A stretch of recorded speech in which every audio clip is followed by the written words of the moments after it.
কিছু নেকামল আছে, কিছু ভালো কাজ আছে, যে কাজগুলো ভালো কাজ এবং ইবাদত হিসাবে আমাদের সমাজের মানুষের কাছে খুব বেশি একটা পরিচিত না।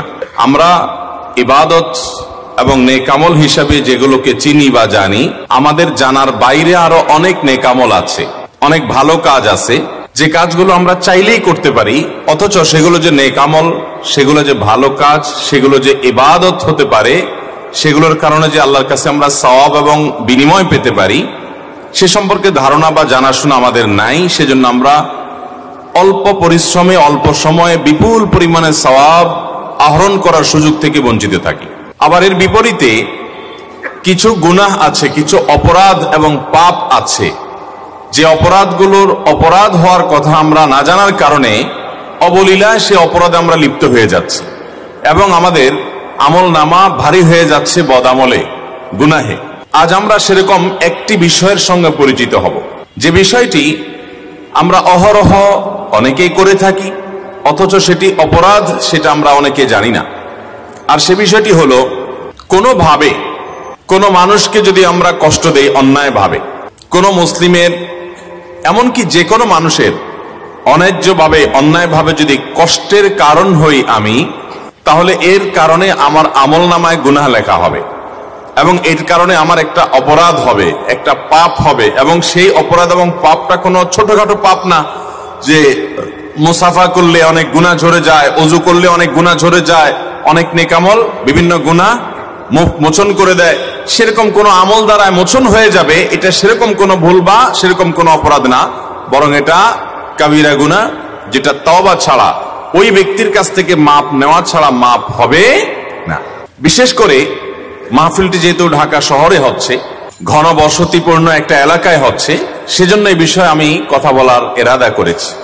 কারণ শহুরে জীবনে এই গুনাহটি, এই অপরাধটি আমাদের দ্বারা সবচেয়ে বেশি হয়। অনেক সময় আমাদের জ্ঞাতসারে হয়, অনেক সময় আমাদের অজ্ঞাতসারেও হয়ে যায়। কোরআনে কারিমে আল্লাহ রাব্বুল আলামিন বলেছেন, ওয়াল্লাযীনা ইউযুনাল মুমিনিনা ওয়াল মুমিনাতি বিগাইরি মাকতাসাবু, যারা কোনো ঈমানদার নারী পুরুষদেরকে, অন্য মানুষদেরকে যারা কষ্ট দেয় অন্যায়ভাবে, কোন শাস্তিমূলক ভাবে, বিচারিক ভাবে তার কোন শাস্তি নির্ধারিত হয়েছে, সেটি কার্যকর হচ্ছে, এরকম কোন ব্যাপার স্যাপার না, বরং অন্যায্যভাবে অন্যায়ভাবে যদি কেউ কাউকে কষ্ট দেয়, কোন ঈমানদার নারী পুরুষকে তার কষ্টের কারণ হয়, ফাকাদ ইহতামালু বুহতানাও ওয়া ইসমাম মুবিনা, আল্লাহ রাব্বুল আলামিন বলেছেন, এই কষ্ট দেওয়াটা এটা বুহতান হতে পারে। এটা যদি কারোর চরিত্র নিয়ে প্রশ্ন তুলে তাকে কষ্ট দেওয়া হয়, অথবা কারো সম্পর্কে মন্দ ধারণা করে তাকে কষ্ট দেওয়া হয়, তাহলে এটা বুহতানের গুনাহ হতে পারে, মিথ্যা অপবাদের গুনাহ হতে পারে।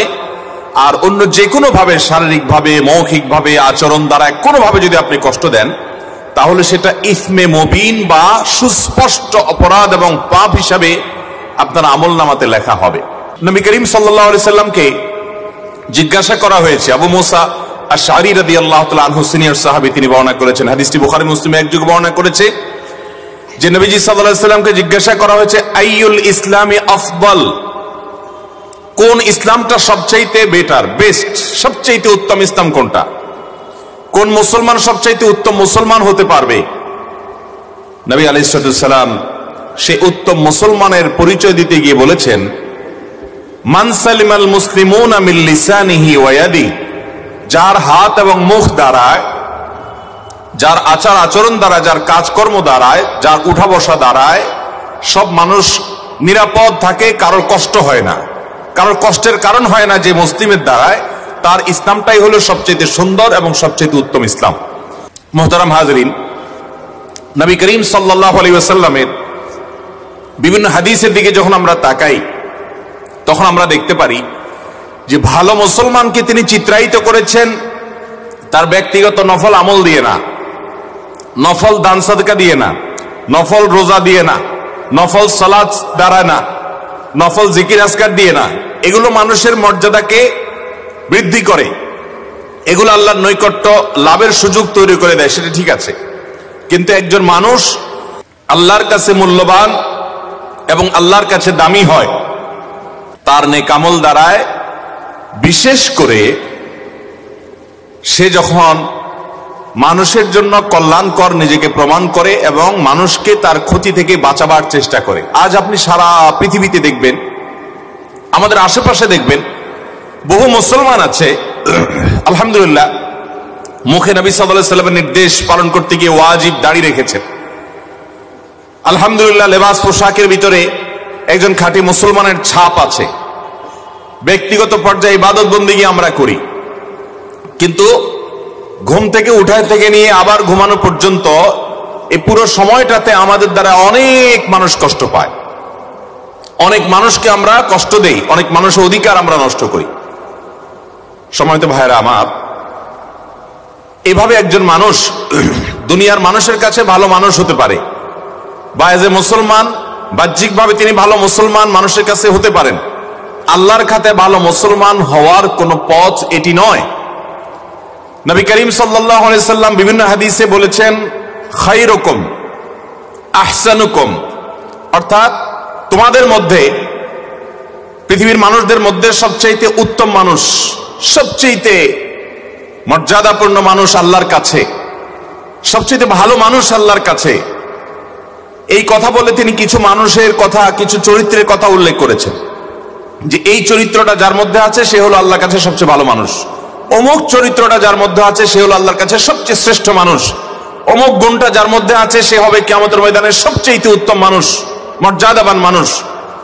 এ জাতীয় যত হাদিস আছে, এই হাদিসগুলোকে আমি একবার খোঁজার চেষ্টা করেছি অনলাইন লাইব্রেরিতে, যেখানে হাজার হাজার লক্ষ লক্ষ হাদিস আছে, সেখানে আমি সার্চ দিয়ে দেখেছি এবং ঘাটাঘাটি করে দেখেছি।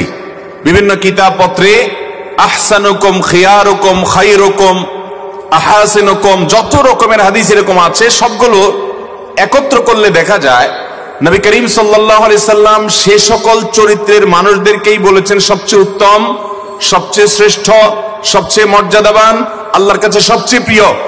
যে মানুষগুলো তাদের আচার আচরণ দ্বারায়, তাদের কাজকর্ম দ্বারায়, তাদের সার্বিক সব বিষয় দ্বারায় অন্য কোনো মানুষ, এমনকি কোনো প্রাণী, এমনকি কোনো ভিন্ন ধর্মের মানুষ, এমনকি কোনো কীট পতঙ্গ, এমনকি আল্লাহর কোনো ক্ষুদ্রাতি ক্ষুদ্র সৃষ্টি, তারও কষ্টের কোনো কারণ হয় না।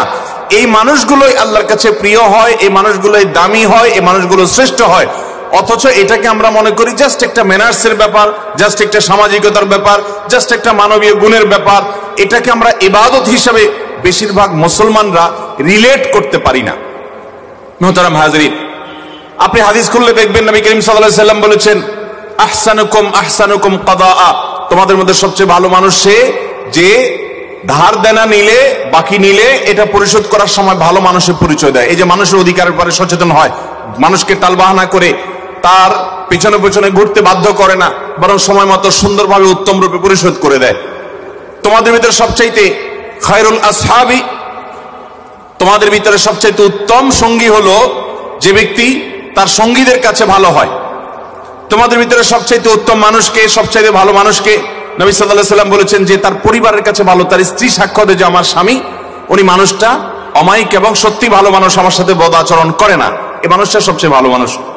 এরকম সবচেয়ে ভালো মানুষের যত তালিকা আছে, বিশেষ করে হাদিসের মধ্যে 11-12 শ্রেণী মানুষের কথা আমরা আমাদের খোঁজাখুঁজির পর আমরা পেয়েছি। সেখানে এক শ্রেণী মানুষের কথা জানি, খায়রুকুম মান তাআল্লামাল কুরআনা ওয়া আল্লামাহ, যে ব্যক্তি কোরআন শিখে মানুষকে কোরআন শিখায়, কোরআনের শিক্ষক শিক্ষার্থীরা সবচেয়ে শ্রেষ্ঠ মর্যাদাবান।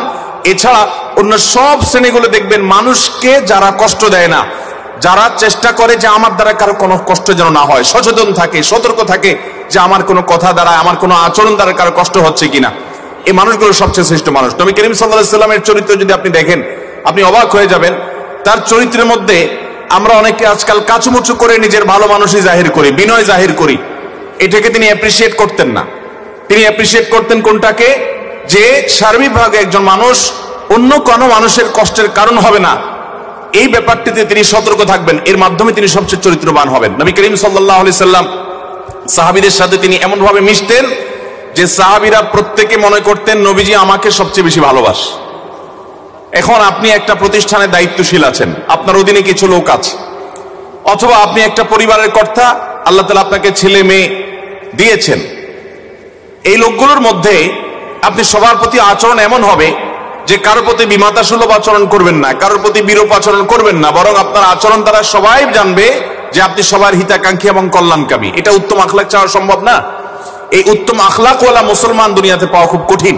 বাহ্যিক লেবাসে পোশাকে অথবা বাহ্যিক আমল ইবাদতে মুসলমান আপনি বহু পাবেন, কিন্তু যার সকাল থেকে রাত পর্যন্ত পুরো দিনে তার দ্বারা কোনো মানুষ কষ্ট পায় না। যদি কষ্ট পায় তাহলে সে যখনই আঁচ করতে পারে যে আমি কাউকে কষ্ট দিয়ে ফেলেছি, সাথে সাথে সে সেটাকে নিষ্পত্তি করে ফেলে, মাপ চেয়ে সেটাকে শেষ করে তারপরে সামনে অগ্রসর হয়। এই মানুষগুলো হলো আল্লাহর কাছে সবচেয়ে প্রিয় মানুষ। আমাদের নবী করিম সাল্লাল্লাহু আলাইহি ওয়াসাল্লাম, তার দ্বারা কেউ কখনো আঘাতপ্রাপ্ত হন নাই। তার একাধিক স্ত্রী ছিলেন এবং উম্মুল মুমিনিন উম্মাহাতুল মুমিনিন রাদিয়াল্লাহু তাআলা আজমাইন, তাদের মধ্যে মাঝে মধ্যে টুনটান হয়েছে। তারা মানুষ ছিলেন, যার কারণে ভুল বোঝাবুঝি বা কোনো বিষয়ে মান অভিমান হয়েছে। নবী করিম সাল্লাল্লাহু আলাইহি ওয়াসাল্লাম নিজেও অভিমান করে তাদের থেকে দূরে থেকেছেন, কিন্তু কখনো মুখ দিয়ে কোনো কটু কথা বের হয় নাই, কখনো কাউকে আঘাত করেন নাই, কারোর শরীরে টাচ করেন নাই শাস্তি দেওয়ার জন্য। কোনো প্রকার কটু মন্তব্য করার প্রশ্ন তো তার সামনে উঠতেই পারে না। এভাবে তিনি গোটা পৃথিবীর মানুষের জন্য সর্বোত্তম আদর্শ হয়েছেন। আজ আমাদের মধ্যে এই জিনিসটার সবচেয়ে বেশি অভাব ভাইরা। আমাদের দ্বারা মানুষ কষ্ট পায়। কত মানুষ যে সারাদিনের মধ্যে কষ্ট পায়। আপনি একটা রিক্সায় উঠেছেন, রিক্সাওয়ালা বেচারা হয়তো কোনো ভুল করেছে, আপনি তাকে অকথ্য ভাষায় গালিগালাজ দিয়ে বসলেন, হয়তো একটু জোরে ব্রেক দিয়েছে, কষ্ট হয়ে গেছে আপনার, আপনি তাকে এমন ভাবে বকাঝকা করলেন লোকটা মনে আঘাত পেয়েছে, কিন্তু বলার কিছু সাহস পায় নাই। আপনার চেহারা ছবি দেখে সে ভয় পেয়েছে যে কোনো প্রভাবশালী মানুষ, আপনি কষ্ট দিয়ে চলে গেলেন। এরকম অহরহ আমাদের দ্বারা মানুষ কষ্ট পায় কি পায় না বলেন? এমনকি আপনি স্বামী, আপনার স্ত্রীর কোন একটা ভুলের কারণে আপনি অবশ্যই তাকে শাসন করতে পারেন, কিন্তু শাসন করতে গিয়ে আপনি সীমানা ছাড়িয়ে গেছেন, তাহলে হোক তিনি আপনার স্ত্রী, আপনি তার কাছে মাপ চেয়ে নিষ্পত্তি করিয়ে নেবেন।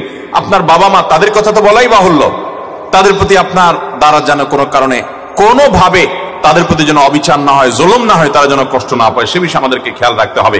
এক সাহাবী নবী করিম সাল্লাল্লাহু আলাইহি ওয়াসাল্লামকে বলেছেন, ইয়া রাসূলুল্লাহ, আমি অনেক আমল করতে চাই, কিন্তু আমার দুর্বলতা আছে, আমি পারি না। ধরুন আমি দান করতে চাই, আল্লাহ তাআলা অনেককে অনেক টাকা পয়সা দিয়েছে, তারা দান সাদাকা করে, মসজিদ মাদ্রাসা করে, কল্যাণমূলক কাজ করে, কিন্তু আমি পারি না ইয়া রাসূলুল্লাহ, আমার দুর্বলতা আছে, আমি কি করব? খুব গুরুত্বপূর্ণ একটা হাদিস। ইয়া রাসূলুল্লাহ, আমার দুর্বলতা আছে, অনেক আমলের ক্ষেত্রে আমি করতে পারি না। কারো শারীরিক দুর্বলতা থাকতে পারে যে তিনি রাত জেগে ইবাদত করতে চান কিন্তু কুলায় উঠতে পারেন না, তিনি দিনভর নফল রোজা রাখতে চান, কিন্তু এইরকম অসুস্থ মানুষ যে তিনি সেটা পারেন না। অনেকে অনেক আমল করতে চান কিন্তু সাধ্য নাই। নবী আলাইহিস সালামের কাছে এক সাহাবী যখন এই কথা বললেন, ইয়া রাসূলুল্লাহ, আমার সাধ্যের ঘাটতি আছে, অভাব আছে, কিন্তু ইচ্ছার কোনো ঘাটতি নাই, আমি অনেক আমল করতে চাই ইয়া রাসূলুল্লাহ, কিন্তু পারি না। তখন নবী করিম সাল্লাল্লাহু আলাইহি ওয়াসাল্লাম তাকে বলেছেন, তুমি কোনো মানুষকে কষ্ট দেওয়া থেকে বিরত থাকবে, শুধুমাত্র এই একটা বিষয়কে খেয়াল করবে যে আমার দ্বারা কারোর কষ্ট যেন না হয়, কারোর অসুবিধা যেন না হয়। এই বিষয়টা যদি তুমি খেয়াল করো, তাহলে সেক্ষেত্রে এটা কোনো কাজ না, এটা হলো একটা অন্যায় থেকে নিজেকে দূরে রাখা। শুধুমাত্র সতর্ক থাকলে, চৌকান্না থাকলে যে কারো ডিস্টার্ব হচ্ছে কিনা, অসুবিধা হচ্ছে কিনা, বাস এই মানসিকতা নিয়ে যদি তোমার দিন পার করতে পারো, রাত করতে পারো, সপ্তাহ মাস পার করতে পারো, জীবনটা পার করতে পারো, যে তুমি সব সময় সতর্ক, সচেতন, চৌকান্না, তুমি 4 চোখ 6 চোখ নিয়ে থাকো যে আমার দ্বারা কারো যেন কষ্ট না হয়, এই কাজটা যদি তুমি করতে পারো, তাহলে সেক্ষেত্রে এই কাজটা তোমার আমল নামাকে সাদাকার সওয়াব দিয়ে পরিপূর্ণ করে দিবে। তোমার অনেক আমলের সাধ্য নাই, কিন্তু সে আমল করার সওয়াব আল্লাহ তাআলা তোমাকে এই শুধুমাত্র মানুষকে কষ্ট দেওয়া থেকে তুমি বিরত থাকলে এর মাধ্যমে তুমি সেই সওয়াব পেয়ে যাবে। ডক্টর খন্দকার আব্দুল্লাহ জাহাঙ্গীর রহমতুল্লাহি আলাইহি বাংলাদেশের প্রথিতযশা একজন আলেমে দ্বীন, দাঈ আল্লাহ ছিলেন। তিনি তার এই বক্তব্যে বলেছেন যে আমি আমার এই ক্ষুদ্র জীবনে ইসলামিক সাবজেক্টের উপরে, কোরআন এবং হাদিসের উপরে পিএইচডি ডিগ্রি পর্যন্ত নিয়েছি, দেশে বিদেশে পৃথিবীর বিভিন্ন জায়গায় উচ্চতর শিক্ষা অর্জন করেছি। এরপরে ইসলাম বিশ্ববিদ্যালয় কুষ্টিয়াতে তিনি প্রফেসর ছিলেন, আল হাদিস ডিপার্টমেন্টে দীর্ঘদিন হাদিস পড়িয়েছেন। তিনি বলেছেন, কোরআন এবং হাদিস ঘাটার আমার যে অভিজ্ঞতা, আমার সকল অভিজ্ঞতার নির্যাস যদি আমি এক লাইনে বলি, তাহলে আমি বলবো গোটা ইসলামের নির্যাস হলো আল্লাহ রাব্বুল আলামিনের একত্ববাদ প্রতিষ্ঠিত করার পর, তাওহীদ এবং ঈমানকে ঠিকঠাক করার পর, বিশুদ্ধ করার পর, মৌলিক মোটা দাগে ইসলামের রোকন এবং মেইন কয়েকটা ফরজ আমল করার পর আল্লাহ তাআলাকে সবচাইতে বেশি খুশি করা যায়, আল্লাহ তাআলা বেশি সন্তুষ্ট হন বান্দা যখন মানুষের উপকার করে। আর শিরকের পর অন্যান্য মোটা দাগে যে বড় বড় কাবিরা গুনাহগুলো আছে সেগুলোর পর যেই কাজে আল্লাহ সবচেয়ে বেশি অসন্তুষ্ট হন, সবচেয়ে বেশি নারাজ হন, সবচেয়ে বেশি বান্দার উপরে রাগান্বিত হন, সেটা হলো মানুষ যখন কোনো মানুষকে কষ্ট দেয়। মোহতারাম হাজরিন, এই বিষয়টাকে আমরা ভালো কাজ, অর্থাৎ মানুষকে কষ্ট না দেওয়াটাকে ভালো কাজ আমরা মনে করি না, আর মানুষকে কষ্ট দেওয়াটা যে গুনাহের কাজ এটাও আমরা গুনাহ মনে করি না। নবী করিম সাল্লাল্লাহু আলাইহি ওয়াসাল্লামের কাছে একবার বলা হলো, ইয়া রাসূলুল্লাহ, ফুলানা, আমাদের এখানে একজন মানুষ আছেন, তিনি অনেক ইবাদত বন্দেগী করেন। খেয়াল করবেন, ওই মানুষটা অনেক কি করে? অনেক নফল রোজা রাখে, অনেক নফল নামাজ পড়ে, প্রচুর ইবাদত বন্দেগী করে। ওনার ইবাদত বন্দেগীর কোনো ঘাটতি নাই, কিন্তু তিনি তার প্রতিবেশীকে কষ্ট দেয়, প্রতিবেশীর সাথে সম্পর্কটা ভালো না। নবী করিম সাল্লাল্লাহু আলাইহি ওয়াসাল্লাম বলেছেন, হিয়া ফিন্নার, তিনি জাহান্নামে যাবেন।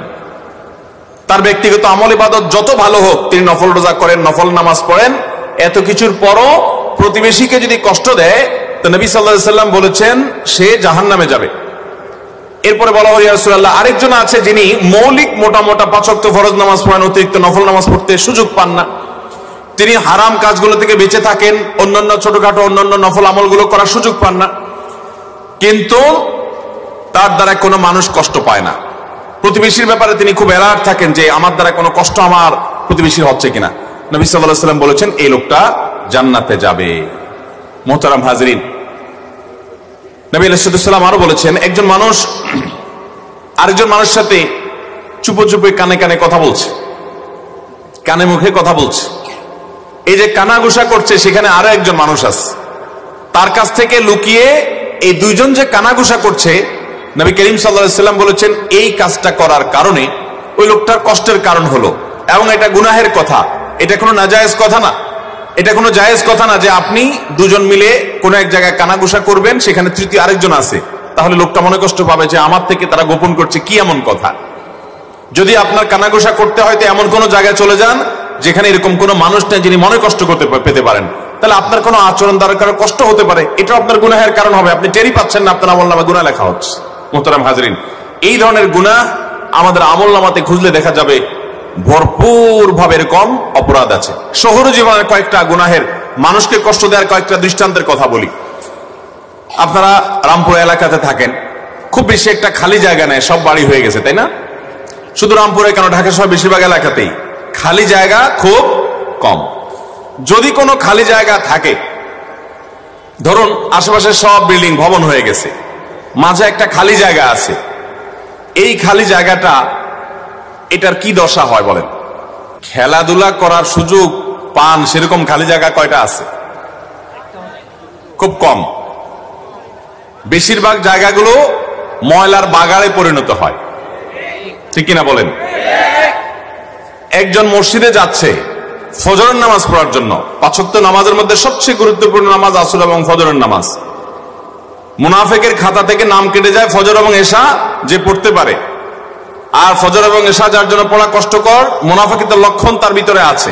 তাহলে একটা মানুষ যখন ফজর নামাজ পড়তে যায়, সে তো সমাজের এলিট শ্রেণী মুসলমান, ক্রিম মুসলমান, সবচেয়ে আপার ক্লাসের মুসলমান। এই আপার ক্লাসের মুসলমানটা ফজর নামাজ পড়তে যাওয়ার সময় অনেক সময় দেখা যায় কোনো কোনো মানুষকে, আমি তো বহু দেখেছি ঢাকায়, যে আপনার ময়লার পলিথিনটা বাসা থেকে নিয়ে উনি ফজর নামাজ দিকে যাচ্ছেন, যাওয়ার সময় নিজের বিল্ডিং এর সামনে একটা খালি জায়গা আছে, উপর থেকে ছুঁড়ে ফেলে দিলেন খালি জায়গায় দিয়ে, উনি বিসমিল্লাহ বলে ছুটছেন হয়তো আবার, এরপর তিনি মসজিদে চলে গেলেন। এরকম মুসলমান আমাদের সমাজে খুব অল্প না অনেক বেশি। এই যে কাজটা করলাম, কাজটা কি হালাল হলো না হারাম হলো? হারাম। এরপরে আপনি চিপস খেয়ে বিস্কিট খেয়ে আপনি ঠোঙাটা আস্তে করে ছেড়ে দিলেন রাস্তায়, এই ঠোঙাটা বাতাসে নিয়ে ফেললো ড্রেনে, এই ড্রেনে পানি জমলো এবং জলাবদ্ধতা তৈরি হলো, সামান্য বৃষ্টিতেই সব তলিয়ে গেল।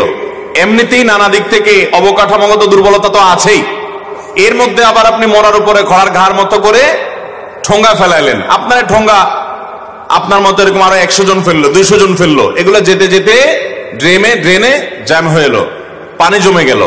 এমনকি ওই পানি থেকে, সেখান থেকে আপনার এডিস মশা জন্ম নিয়ে সেই মশা কোনো মানুষকে কামড় দিয়ে ক্ষতিগ্রস্ত করে, অসুস্থ করে, এমনকি মৃত্যুর মুখেও পতিত করতে পারে।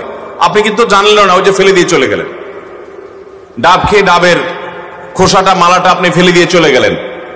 এই মালা, সেখানে বৃষ্টির পানি জমলো, সেখানে মশা তৈরি হলো, সেই মশার মধ্যে এডিস মশা তৈরি হয়ে সেই মশা কোনো মানুষকে দংশন করে দেখা গেল তার ইমিউন সিস্টেম দুর্বল বা কোনো কারণে সে মৃত্যু মুখে পতিত হয়ে গেল বা সাফার করলো, অনেক টাকা খরচ হয়ে গেল।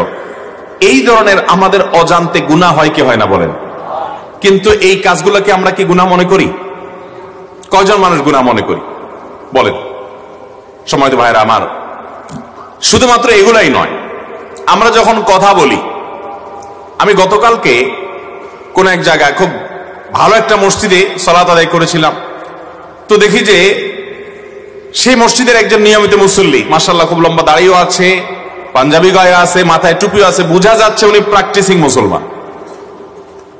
ওনার কোন একটা সমস্যা নিয়ে উনি ফোনে আলাপ করছেন, দুনিয়াবী সমস্যা, এমন জোরে জোরে আওয়াজ করছেন যে আশেপাশে মানুষের নামাজের কেরাত ভুলে যাওয়ার উপক্রম। এই ধরনের ঘটনাগুলো আমাদের সমাজে এত বেশি হয় যে আমরা এগুলো খেয়ালই করি না যে আমার দ্বারা আরেকটা মানুষের কষ্ট হচ্ছে বা কষ্ট হতে পারে। আপনি ঢাকা শহরের সর্বত্র দেখবেন যে প্রায় সময় বিয়ে শাদী উপলক্ষে একটু বেশি দেখা যায়, অন্য সময় দেখা যায় যে হাই ভলিউমে গানের আওয়াজ শুনি আমরা, আছে না নাই? তরুণদেরকে যদি বলেন যে ভাই গান শুনতে চান শুনেন, আপনি আস্তে শুনেন, আপনি জোরে আওয়াজ দিয়ে শুনছেন কেন? তো যুবক পোলাপান অনেক সময় বলে, হুজুর এটা হাই ভলিউমে শুনলে এটা একটা আলাদা একটা ফিলিংস আছে। এটা তো আপনাদের বোঝার কথা না। কিন্তু ভাই, আপনার ফিলিংস এর কথা না হয় আমি বুঝলাম, কিন্তু আপনার গানের আওয়াজ আর একটা মানুষের কষ্টের কারণ যদি হয়, তাহলে এর কারণে আপনার শুধু গান শোনার গুনাই হবে না, এর কারণে মানুষকে কষ্ট দেওয়ার গুনাহ হবে, যেটা গান শোনার গুনার চাইতে কয়েক গুণ ভয়াবহ। আপনি গান শুনছেন একা একা, সেটার কারণে আপনার আমল নামাতে যে গুনাহ লেখা হবে, যে অপরাধ লেখা হবে, সেই অপরাধটা আল্লাহ চাইলে মাফ করে দিতে পারেন। আল্লাহর হক এটা জটিল, খুব জটিল ইস্যু না। যদি আপনি তবায় নাসুহা খাঁটি অন্তরে তওবা করেন, আর কখনো করবেন না, ফিরে আসেন, আল্লাহ মাফ করবেন, এ আশা করা যায়। কিন্তু আপনি হাই ভলিউমে শোনার কারণে যে মানুষগুলো বিরক্তির কারণ হলো, কষ্টের কারণ হলো, কথা বলতে পারলো না, তাহলে এই মানুষগুলোকে কষ্ট দেওয়ার কারণে আপনার আমল নামাতে যে গুনাহ লেখা হবে, শতবার গান শোনার কারণে অত ভয়াবহ গুনাহ আপনার আমল নামা লেখা হবে না। শুধুমাত্র সেটা, ইসলাম যে কত সুন্দর। আমাদের প্রিয় নবী সাল্লাল্লাহু আলাইহি সাল্লাম মসজিদে নববীতে ইতিকাফরত অবস্থায় এক সাহাবী একটু জোরে জোরে কোরআন তেলাওয়াত করছে। এতক্ষণ তো গানের কথা বললাম, জোরে জোরে কোরআন তেলাওয়াত করছে, এবং তার জোরে জোরে কোরআন তেলাওয়াতের কারণে স্বাভাবিকভাবে আশেপাশে অনেকের ধ্যানমগ্নতা ডিস্টার্ব হচ্ছে, কেউ জিকির আজকার, কেউ নামাজ পড়ছেন। নবী আকরাম সাল্লাল্লাহু আলাইহি সাল্লাম তাকে বললেন, দেখো তুমি যাকে শোনাতে চাচ্ছ এই তিলাওয়াত, তিনি কোনো বধির নন, তিনি আলিমুম বিযাতিস সুদূর, তিনি সবকিছু শুনতে পান, মনের জল্পনাও যিনি জানেন, তাকে শোনাবার জন্য তুমি এত জোর করে পড়ার দরকার নাই। তার মানে আশেপাশে লোকদের কষ্ট হচ্ছে, নবী করিম সাল্লাল্লাহু আলাইহি সাল্লাম তাকে উচ্চ স্বরে, অর্থাৎ স্বাভাবিক স্বরের চাইতে অনেক বেশি জোরে, যাতে মানুষের ডিস্টার্ব হয়, সেইভাবে কোরআন তেলাওয়াত করতে নিষেধ করেছেন। অথচ আমাদের এই সমাজে দেখবেন যে অনেকে মা বাবার মারা যাওয়ার পর বা কোনো এরকম আনুষ্ঠানিককে কেন্দ্র করে মাইক লাগিয়ে হাফেজ সাহেবদেরকে ভাড়া করে এনে কোরআন তেলাওয়াত করায়, আছে না নাই বলেন? এই কোরআন তেলাওয়াত করানোর কারণে সওয়াব তো হবেই না, বরং গুনাহ হবে। এর মানে এই ব্যাপারে কোনো সন্দেহ করার কোনো সুযোগ নাই। মোহতারাম হাজরিন, ইসলাম আমাদেরকে সেই সুন্দর জীবন যাপন করতে বলেছে। আমাদের অজান্তে কত মানুষ যে কষ্ট পাচ্ছে সেটা আমরা হয়তো অনেকে খেয়াল করি না। আমাদের বিশেষ করে যখন বয়সে তরুণ থাকি আমরা, আমাদের তরুণ বন্ধু যুবক যারা আছেন, শরীরে কয়েকজন একসাথে একটু ভাবসাব চলে আসে কি আসে না? খুব ভাবসাব চলে আসে শুনলে। তখন এবার গান শুনবেন, দেখছে এটা হাই ভলিউমে আপনি গান শুনবেন, কেউ কিছু বলবে সাহসই পায় না। অনেক সময় দেখা যায় পাবলিক পরিবহনে, বাসে বা যে কোনো গাড়িতে কয়েকজন বন্ধু বান্ধব যুবক উঠছে, এমন ভাবে আড্ডা জমায়া দেয় যে কয়েকজন পশু যদি একসাথে উঠে ধরেন কয়েকটা কুকুর, কয়েকটা গরু, কয়েকটা ছাগল আপনি কোন একটা বাহনে একসাথে তুললেন, ওরাও একসাথে কয়েকজন হওয়ার পরে হইচই করে আশপাশে বসবাসের পরিবেশ অযোগ্য করে ফেলবে, এরকম করে না? করে? কিন্তু মানুষ করে। এই জন্য আল্লাহ তাআলা এই শ্রেণীর মানুষকে বলেছেন উলাইকা কাল আনআম বাল হুম আদাল, যে তাদের হিতাহিত জ্ঞান যখন নাই, এই মানুষগুলো চতুষ্পদ জন্তুর চাইতে আরো কি, আরো নিকৃষ্ট, আরো খারাপ, আরো পথহারা। চতুষ্পদ জন্তু এত খারাপ হয় না। ভাইরা আমার, শহরে জীবনে বিশেষ করে ঢাকা শহরের মতো যেই শহরে এত ঘনবসতি, এত বেশি আমরা কাছাকাছি বসবাস করতে হয়, ছোট্ট শহর, অনেক মানুষ, এখানে এজ এ মুসলিম আমাদেরকে প্রতিটা মুহূর্তে হিসাব করতে হবে। ইভেন আমি ফোনে কথা বলছি পাবলিক পরিবহনে, আমার ফোনে কথা বলাটা আশপাশে কোনো মানুষের ধ্যানমগ্নতা ব্যাঘাত সৃষ্টি করছে কিনা। আমি একবার কোন একটা বাসে দেখছিলাম যে এক আল্লাহর বান্দা, উনি ওয়াজ শুনতেছেন মোবাইলে খুব জোরে জোরে, একবার সম্ভবত আমার ওয়াজই শুনতেছিলেন। তো উনি মনে করছেন যে আমি আসি, আমার ওয়াজ শুনতেছেন, আমি খুশি হবো আর কি। আমি বললাম, ভাই এই ন্যাক্কারজনক কাজটা আপনি না করলেও পারতেন। আপনি ওয়াজ শুনবেন ভালো কথা, আপনি হেডফোন লাগাই নেন, আপনি ইয়ারফোন লাগাই নেন, লাগে আপনি ওয়াজ শুনেন। কিন্তু আপনার ওয়াজের আওয়াজ আশেপাশে অনেক মানুষের বিরক্তির কারণ হতে পারে, কষ্টের কারণ হতে পারে। এটা ইসলাম না, এটা ইবাদত না, এটা গুনাহ, এটা সওয়াবের কাজ না। আজকের এই মাহফিলের মাইক কোথা 4 নম্বর রোডে বোধহয় লাগানো হয়েছে, সেখানে সম্ভবত যৌক্তিক কারণ ছিল, মহিলারা আছেন তাদের জন্য লাগানো হয়েছে। কিন্তু এর আশপাশের লোকজন আমাকে মেসেজ করছে যে ভাই আপনি নাকি মাহফিলে আসবেন, এই মাইকের আওয়াজে তো আমাদের জীবন অতিষ্ঠ হয়ে যাচ্ছে। আমি জানাই দিয়েছি ওনাদেরকে, আমি অর্ধেক পথে আসতে বললাম, আমি ব্যাক করলাম, আমি যাব না, আমি মাহফিলে আসবো না, আমি জানাই দিয়েছি ওনাদেরকে, যদি মাইক বন্ধ না হয়। আলহামদুলিল্লাহ ওনারা মাইক বন্ধ করবে, আমি বললাম ঠিক আছে, আমি আসলাম। ঢাকা শহরের এই ঘনবসতি, এই জায়গায় আপনি যদি কয়েকটা মাইক লাগান, যারা ওয়াজ শুনতে চাইছে তারা আসছে, তাদের গরজ আছে। যার গরজ নাই তারা জোর করে ওয়াজ শোনানোর কথা ইসলাম আপনাকে বলছে?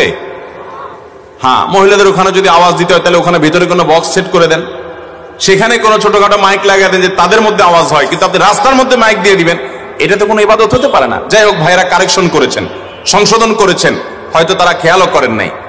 আমাকে একজন সাবেক সংসদ সদস্য তিনি বলেছেন, হুজুর আমার এলাকায় যত মাহফিল হয়, অনেক মাহফিল হয় শীতের মৌসুমে, যত মাহফিল হয় আমার বাড়ির দিকে একটা মাইক সব হুজুররাই লাগায়। যত গ্রুপের হুজুর আছেন, যত মতের হুজুর আছেন, হুজুরদের নিজেদের মধ্যে মত পার্থক্য যাই হোক না কেন, এই মাসালায় সব হুজুর একমত যে এই বেটারে ওয়াজ শুনাইতেই হবে। এই জন্য মাইকটা আমার বাড়ির দিকে একটা লাগাই দেয়, এমন ভাবে লাগাই দেয় যেদিন মাহফিল হয় ওই দিন আমরা বাসায় ছটফট করা ছাড়া উপায় নাই। কারণ আমরা অনেকে হার্টের রোগী, অনেকে বৃদ্ধ মানুষ আছে বাসায়, মোবাইলে কথা বলার মতো কোনো অবস্থা থাকে না ওই 12টা-1টা পর্যন্ত, হুজুরদের ওয়াজ থামার আগ পর্যন্ত। ভাইরা আমার, এটা ইসলাম না, এটা দিন না। আপনি যদি গ্রামীণ পরিবেশ হয় যে ঠিক আছে আশেপাশে সব মানুষ ওয়াজ শোনার জন্যই প্রস্তুত, সেখানে আপনি মাইক বাইরে লাগাতে পারেন, সেটাও সহনীয় পর্যায়ে, যাতে বিরক্তির কারণ না হয়। এই এলাকাতে অন্য ধর্মের মানুষ থাকতে পারে কি পারে না, তারা আমাদের এই ওয়াজ শোনার জন্য তো প্রস্তুত না। কিন্তু আমি জোর করে যদি শোনাই, একটা হলো তার কাছে মৃদুভাবে এর আওয়াজ চলে গেল, সেটা একটা বিষয়, কিন্তু আমি জোর করে শোনালাম, এটা ইসলাম হতে পারে? আল্লাহ আমাদেরকে বুঝার তৌফিক দান করুন। নবী করিম সাল্লাল্লাহু আলাইহি ওয়াসাল্লাম ওই জোরে তেলাওয়াত করা সাহাবীকে থামিয়ে দিয়েছেন। এটাই ইসলাম, যে মুসলমান কারোর কষ্টের কারণ হবে না। আমাদের দেশে বিশেষ করে ঢাকা শহরের কথা আমরা বলি, চট্টগ্রাম শহরের কথা, বড় বড় শহরগুলোর কথা আমরা বলতে পারি। এমন বিয়ে কয়টা হয় যে বিয়েতে আজকাল ব্যান্ড পার্টি ভাড়া করা হয় না? এখন তো ওই যে গায়ে হলুদ, গায়ে মরিচ, কত অনুষ্ঠান হয়, এই সমস্ত অনুষ্ঠান উপলক্ষ ব্যান্ড পার্টি নিয়ে আসা হয়, বিরাট বিরাট বক্স ভাড়া করে গান বাজানো হয়। এই গানের আওয়াজে মানুষের জীবন দুর্বিষহ হয়ে ওঠে, ঠিক কিনা বলেন? কেউ বলতে সাহস পায় না যে তাদের বিয়ের অনুষ্ঠান এখানে আর কি বলতে যাব। আমি আলহামদুলিল্লাহ আমার জীবনে বহু জায়গায় গিয়ে, গভীর রাতে গিয়ে আমি এরকম বক্স সেটের গানের আওয়াজ আমি থামিয়েছি। আমি বলেছি যে আপনার এই দাম্পত্য জীবনে আল্লাহর গজব নাজিল হবে, আপনি নিশ্চিত থাকেন, কারণ এত মানুষের বদদোয়া এটা বিফলে যাবে না। অতএব এই যে দাম্পত্য জীবনে অশান্তি, ঢাকা শহরে আজ থেকে আরো অনেক বছর আগের জরিপ বলছে প্রতিদিন 39টা করে বিয়ে ভাঙে। এখন তো সেটা আরো অনেক বেশি বাড়ছে। আমি মৌলভীবাজার এক মাহফিলে গেছি, সেখানে একজন জনপ্রতিনিধি চেয়ারম্যান সাহেব এসে পরিচয় দিয়ে বললেন, হুজুর আমি চেয়ারম্যান, কিন্তু কি বলবো দুঃখের কথা, উনি কয়েকদিন বোধহয় 10-15 দিন হয়েছে মাত্র দায়িত্ব পাইছেন। বলেন যে এর মধ্যে 25টা বিচার আসছে আমার কাছে, শুধু তালাকের বিচার, 25টা। আবার এদিকে নরসিংদী এক মাহফিল এই বছরের ঘটনা, গেলাম, চেয়ারম্যান সাহেব আমার পাশে বসা ছিল। এ প্রসঙ্গে তালাক প্রসঙ্গে আলোচনার পর উনি বললেন, হুজুর আমি চেয়ারম্যান হওয়ার পর বিসমিল্লাহ করছি তালাকের বিচার দিয়া।